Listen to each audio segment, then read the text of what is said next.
ایک بات سوچ لو کہ اگر تمہیں آدھی روٹی کھانی پڑے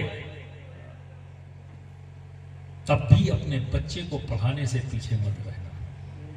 ایک وقت اگر فاقہ کرنا پڑے فاقہ کر لو پر اپنے بچے کو پڑھاؤ. اگر اپنے حالات کو بدلنا ہے، اس ملک میں عزت کے ساتھ رہنا ہے، تو تمہیں اپنے بچوں کو پڑھانا ہوگا. وگرنہ یوں ہی ذلیل ہوتے رہو گے، یوں ہی تھپڑ کھاتے رہو گے. تمہیں شکایت کرنے کا بھی حق نہیں حاصل ہے، کیونکہ آج تم جس حال میں ہو کسی نے تمہیں اس حال میں نہیں پہنچایا، تم نے خود سے خود کو اس حال میں پہنچایا. جب یہ جذبہ ہی نہیں علم حاصل کرنے کا تو نہ تم عصری علوم کی طرف ہو نہ دین کے طرف ہو. پھر تمہارے ہاتھ میں آئے گا کیا؟ چائے والے بنو گے، پنچر والے بنو گے، ٹھیلے والے بنو گے، ریڑی والے بنو گے، اور کیا بنو گے؟ بچہ صبح سے لے کر شام تک غائب ہے، تم یہ بھی نہیں پوچھتے اپنے بچے سے کہ تم صبح سے شام تک کہاں تھے. جب تم پوچھو گے نہیں تو تمہارا بچہ چٹا پینے والا نہیں بنے گا تو اور کیا بنے گا، شرابی نہیں بنے گا تو اور کیا بنے گا، جواری نہیں بنے گا تو اور کیا بنے گا.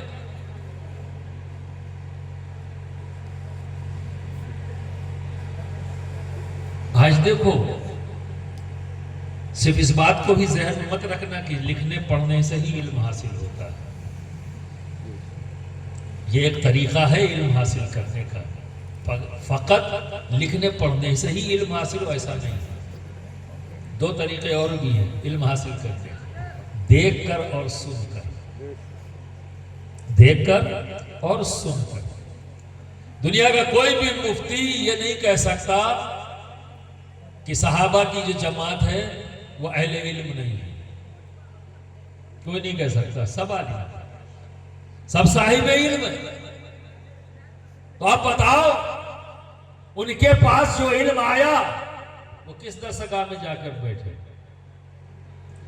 کیا نبی نے انہیں بلیک بورڈ پہ پڑھایا؟ کیا کتاب کھول کر پڑھایا؟ نہیں نا. تو ان کے پاس علم کیسے آیا؟ نبی کو دیکھ کر اور نبی کو سن کر. نبی کو دیکھ کر اور نبی کو سن کر، اور پھر صحابہ کو دیکھ کر اور ان کو سن کر علم حاصل کیا. وہ جماعت کا نام تابعین کی جماعت ہے. پھر اس کے بعد لکھا گیا اور پڑھا گیا. تو آج وہی ان کا سنا اور دیکھا جب لکھ پڑھ دیا گیا تو کوئی محدث کہلا رہا ہے، کوئی مفسر کہلا رہا ہے، کوئی فقیہ کہلا رہا ہے. انہی کا دیکھا اور سنا جب ہم تک پہنچا لکھے پڑھ کے انداز میں، تو آج دنیا بھر کی ڈگریاں آ گئی. تو برادران ملت اسلامیہ، میں یہ نہیں کہتا ہوں کہ سب جو ہے اپنے بچوں کو مدرسے ہی میں بھیج دیں، صرف مدرسے ہی میں پڑھیں. مدرسے میں بھی پڑھنا ہے، یہ ضروری ہے. تو مصری علوم کی طرف بھی بھیجو، کیونکہ میرے نزدیک کوئی علم دین سے باہر ہے ہی نہیں. میں مانتا ہی نہیں. ہر علم کا تعلق دین سے ہے. کوئی علم ایسا ہے ہی نہیں جو دین سے باہر. اگر میں سائنس کی بات کروں گا، اس آکسیجن کی بات کروں، نائٹروجن کی بات کروں، یا ان ستاروں کی بات کروں، چاند کی بات کروں، سورج میں کیا ہے بات کروں، زمین میں کیا ہے بات کروں، اور اس زمین پر اگنے والے پیڑ پودوں میں کیا ہے اس کی بات کروں اور اس کے بارے میں جانوں، تو یہ کہا تو جا سکتا ہے کہ اس کا تعلق عصری علوم سے ہے، پر سچائی یہ ہے کہ اس کا تعلق دین سے ہے. کیوں؟ کیونکہ یہ تمام چیزیں اس کا خالق رب ہے. تو اپنے رب کی خلق کردہ چیزوں کو جان لینا یہ دین نہیں تو اور کیا ہے؟ سب دین ہے. لیکن اگر بچہ مدرسے میں نہیں گیا تو یہ نہیں کہے گا کہ اس کا تعلق میرے رب سے ہے. وہ تو کسی سائنٹسٹ کا نام لے گا، کسی بڑے پروفیسر کا نام لے گا، وہ اپنے رب کی بات نہیں کرے گا. اس لیے اس کا مدرسے جانا ضروری ہے. تو برادران ملت اسلامیہ، اسکول بھی بھیجو پر 1 گھنٹے کے لیے مدرسہ بھی بھیجو. اور میں تو یہ کہتا ہوں کہ ایک حافظ بچہ ایک عام بچے سے 3 گنا زیادہ اس کا قوت حافظہ مضبوط ہوتا ہے۔ میں نے اس تجربے کو بہت کرنے کی کوشش کی، ساتھ نہیں دیا لوگوں نے، لیکن پر امید ہوں آج نہیں کل، کل نہیں پرسوں ادارہ قائم کرنے کا ارادہ ہے۔ اسکول، اور ایسے اسکول جہاں پر بچہ جو آئے گا 4 سال میں اسے حافظہ بھی کرانا ہے اور پرائمری اور یہ ساری چیزیں بھی اسے پوری کرانی ہے، تاکہ میرے اسکول کا فارغ انٹرمیڈیٹ کا ہر بچہ حافظ قرآن بھی ہو اور عصری علوم کو بھی جانتا ہے۔ اور آپ دیکھیے ابھی ایک بچہ ہے شاید 2 سال پہلے، وہ حافظ قرآن، اور پھر اس نے پڑھا اور آج IPS آفیسر ہے۔ آج IPS آفیسر ہے، کیوں؟ کیونکہ ایک حافظ کی یادداشت 3 گنا زیادہ عام بچوں سے ہوتی ہے۔ اگر میری مانو تو میں کہتا ہوں نرسری KG یہ سب کرانے کی ضرورت نہیں، 5 سال کا بچہ ہو جائے سیدھے لے جا کے مدرسے میں ڈالو، حافظہ کراؤ۔ جب تمہارا بچہ حافظ 4 سال میں ہو جائے گا تو اس وقت اس کی عمر ہوگی 9 سال۔ 4تھی کلاس میں کسی بھی اسکول میں ایڈمیشن کراؤ، 6 مہینے میں جو بچے نرسری سے لے کر 4تھی تک آئے نا، تمہارا حافظ بچہ 6 مہینے میں ان کے برابر کھڑا ہوگا اور اگلا 6 مہینہ ان سے آگے نکل چکا ہوگا۔ کر کے تو دیکھو، کر کے تو دیکھو۔ لیکن یہ کب کرو گے یہ ایکسپیریمنٹ؟ جب تم کو علم دوستی کا جذبہ پیدا ہو جائے۔ یہ تم سوچتے ہو کہ میرے پاس کھیت ہے، میرا بچہ زندگی گزار لے گا؟ ارے باپ نے چھوڑا تھا 50، 4 بھائی ہوئے، بٹ گیا، پھر تمہارے 4 بیٹے ہوئے، وہ بٹ جائے گا، پھر اس کے 4 بیٹے ہوں گے تو وہ بھی بٹ جائے گا، تو بچے گا کیا؟ تو دنیا کا سارا اثاثہ بٹ جانے سے گھٹتا ہے، پر ایک علم و دولت ہے جو بانٹنے سے بڑھتی ہے، یہ بڑھتی چلی جاتی ہے۔ تو برادران ملت اسلامیہ، یہ فضیلت علم کانفرنس ہے، تو یہاں سے یہی پیغام لے کے جاؤ۔ جیسا کہ مفتی شفیق صاحب نے کہا کہ جب فضیلت علم کی بات ہو تو باب العلم کی بات اگر نہ ہو تو بات مکمل نہیں ہو سکتی۔ تو میں نے جو بات کہی نا کہ ہر علم کا تعلق دین سے ہے، اسی لیے تو علم بتانے کے لیے مولا علی کھڑے ہیں۔ میں نے کل جلسے میں ایک بات بتائی، آپ کو بھی سماعتوں کے حوالے کرتا ہوں۔ ENT پورا ایک ڈپارٹمنٹ ہوتا ہے میڈیکل سائنس میں، کسی بھی ہاسپٹل میں جاؤ گے تو ENT ڈپارٹمنٹ۔ ENT کا مطلب آنکھ، ٹھیک ہے، ناک، گلا، یہ دیکھ رہا ہو یہاں سے لے کے یہاں تک کا حصہ ENT، آئی، نوز، تھروٹ۔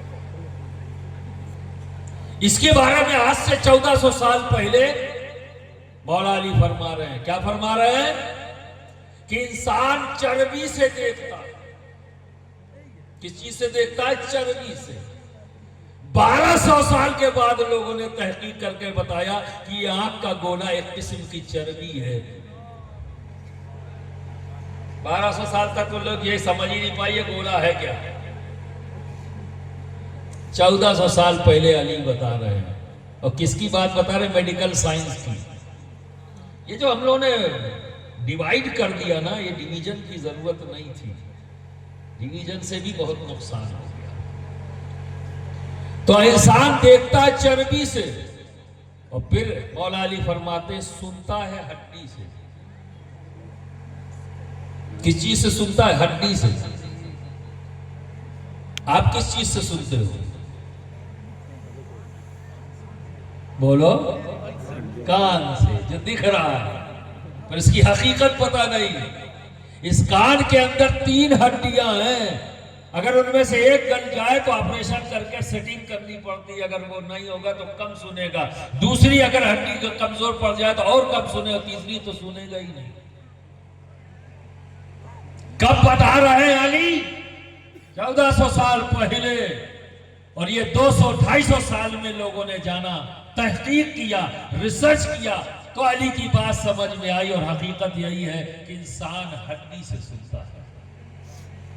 مولا علی نے فرمایا انسان گوشت سے بولتا ہے، کب فرمایا؟ 1400 سال. گوشت سے بولتا ہے. اب بتاؤ آپ کس چیز سے بولتے ہو؟ ہیں؟ بولو. جیب سے نا. تو جیب ہے کیا؟ کیا ہے یہ؟ گوشت ہے نا. لیکن آواز آتی ہے منہ سے. منہ میں بہت کچھ ہے. ہونٹ بھی ہے, زبان بھی ہے, دانت بھی ہے, گال بھی ہے, اور گلے میں حدود بھی ہے. ٹھیک ہے نا. یہ تمام چیزیں ہیں اور جو آواز کی وجہ بھی بنتی ہیں. لیکن اصل کیا ہے؟ گوشت. اگر زبان کاٹ دی جائے بولتے ہوئے آدمی کی, بول پائے گا؟ بول پائے گا؟ کسی کو اگر شک ہو کہ انسان گوشت سے بولتا ہے کہ نہیں بولتا, سمجھ میں آ جائے گا. زبان کاٹ دی جائے تو بول نہیں پائے گا. بعض بچے تو لاتے ہیں, معلوم ہے کیا ہے؟ ڈاکٹر کے پاس گئے کہ ٹانکا لگا ہوا ہے, ٹانکا کاٹ دو, صاف بولنے لگتا ہے. اور ٹانکا مضبوط ہو جائے, یعنی زیادہ زبان سٹی ہو, تو وہ بھی نہیں بول پاتا. تو ڈاکٹر علاج کیا کرتا ہے؟ دانت کی زبان کے نیچے ٹانکا تو سے کٹ کے لگا دیتا ہے تاکہ یہ زبان فری ہو جائے, اور جب فری ہوگی تو بولنا شروع کر دیتا ہے. یہ نالج کب دے رہے ہیں؟ علی 1400 سال پہلے. تو علی کی باتیں سمجھنے میں 1200 سال لگ گئے. آج کے چٹ مجھے علی کو سمجھ پائیں گے؟ علی کا مقام کیا ہے؟ علی کا مرتبہ کیا ہے؟ تو جب باب العلم تک نہ پہنچ سکے, آج 1200 سال 1400 سال ہو گئے, نہ جانے کیا کیا علی نے کہا ہے جس پر آج بھی ریسرچ جاری ہے. تو 1400 سال گزر گئے, بعض باتیں علی کی آج بھی سمجھ میں نہیں آئی. تو جب باب العلم سمجھ میں نہ آئے تو پھر نبی کے علم کو کیا سمجھو گے؟ باب سمجھ میں نہیں آیا, شہر کو سمجھنے کا دعویٰ کیسے ممکن ہے کہ سمجھ میں آ جائے؟ تو کہتے ہیں نا, اپنے کم علمی کا ماتم کرنے کے بجائے لوگ انگلیاں اٹھاتے ہیں. تو بخراتی کرنے سے کامیابی نہیں ہوگی. علم حاصل کرو. ترقی کرنا ہے, کامیاب ہونا ہے تو علم حاصل کرو. اگر بچے کو چٹے سے بچانا ہے, نشے سے بچانا ہے, تو اس کی تعلیم اور تربیت پر خرچ کرو. لیکن آج جیسا کہ ابھی علامہ احمد نقشبندی صاحب نے کہا, 100 روپے کا گٹکا کھا لیتے ہو, نہ اس سے تمہارے گھر کے خرچ میں فرق پڑتا ہے نہ کسی معمولات میں. لیکن اگر اسی جگہ پر یہ کہا جائے 20 روپیہ تم روزانہ بچے کی تعلیم پر خرچ کر دو یا دین کے کام میں خرچ کر دو, اسی وقت تم غریب بن جاتے ہو. اس سے وقت تم سے بڑا کوئی غریب نہیں ہوتا. کب تک ان بے حسی کے ماحول میں زندگی گزارو گے دوستوں؟ اگر احساس ہوا ہے تو کل حافظ محمود کا شکریہ ادا کرنا اور قاری ابو الفتح صاحب کا شکریہ ادا کرنا کہ انہوں نے یہ محفل سجائی اور محفل سجا کر علماء کو بلایا اور تمہیں بلایا, دعوت دیا. جو تم نہیں جانتے تھے آج سن کر تم نے جان لیا. علم حاصل ہوا نا. بہت سی باتیں نہیں جانتے تھے, آج بہت سی باتیں آپ کو مفتی شفیق صاحب نے بتائی, بہت سی باتیں علامہ احمد نقشبندی صاحب نے بتائی. جانا نا آپ نے, کچھ بات میں نے بتا دی جو آپ نہیں جانتے تھے, کیونکہ سن کر بھی علم حاصل کیا جاتا ہے. اب اسے یاد بھی رکھو اور عمل میں لاؤ. تو جو بات کہا گئی ہے اس پہ عمل کرو, ٹھیک ہے. اور دوسرا ایک اہم اعلان کرنے کے لیے میں نے مائک لیا تھا, یہ تو بات ہم بھی شرکت کر لیں اس محفل میں تاکہ میرا بھی نام رجسٹر میں درج ہو جائے, ٹھیک ہے. تو میں نے بھی یہ کام کر لیا. اہم اعلان, ایک چیز کو میں بہت دنوں سے محسوس کر رہا, دیکھیے عقیدے کا تحفظ بہت ضروری ہے, ٹھیک ہے. خالی علم حاصل کر لینے سے بھی بات نہیں بنے گی جب تک اس میں روحانیت نہ ہو. تصوف کا جب تک تڑکا نہیں لگے گا علم بیکار ہے. ہاں, تو چونکہ میرا تعلق ایک خانقاہ سے ہے, آپ کا تعلق خانقاہ سے ہے نا, سارے کے سارے اشرفی بیٹھے ہو نا جی, ہاتھ اٹھا کے بتا دو سب کو کون بیٹھا ہے. ماشاءاللہ, یعنی تم سب خانقاہی ہو. تو خانقاہی عقیدے کو محفوظ کرنے کے لیے, کیونکہ آج کل ناصبی بہت گھوم رہے ہیں, آستینوں میں گھس کے بیٹھ گئے ہیں۔ وہابی اپنے آپ کو وہابی کہہ دیتا ہے، شیعہ اپنے آپ کو شیعہ کہہ دیتا ہے، اور ہم پہچانتے بھی ہیں۔ اگر چار